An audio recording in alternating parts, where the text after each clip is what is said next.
So here we are talking some oral stretches and oral techniques to help loosen up the tissue in the mouth, either pre or post frenectomy. Okay, so babies with ties often have a lot of tight oral tissue, and because of the connection to the rest of the body, we want to make sure everything in the mouth is loose as well as in the rest of the body. So first off, chiropractic care is going to be number one for body work to help reduce that tension, and then talking to your pediatric dentist to fully assess for the full severity of the ties.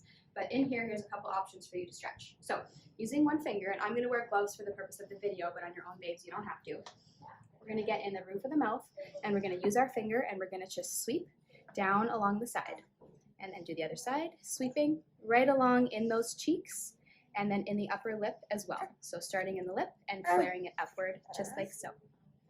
Getting all aspects of the potential buccal ties in the cheeks, the lip. Hi, good job.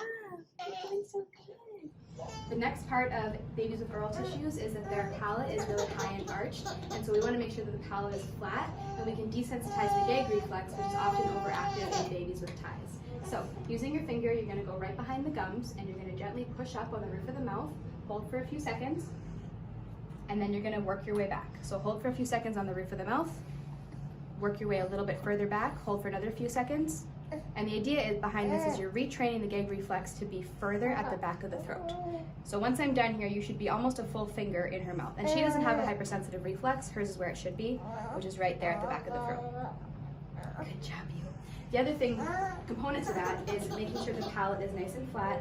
So going in with your finger and stroking along the roof of the mouth to help flatten out that palate, using just one finger sweep, coming in on the roof of the palate, sweeping along the gum line, right on that roof of that palate, again, helping to round that out so that it's a little flatter and not so highly arched. It's going to be a non-invasive version of a stretch for babies with lip ties and tongue ties. Ideally when they're sleeping, what you're going to do, I know you're a spicy girl. You're just fine. You're just fine.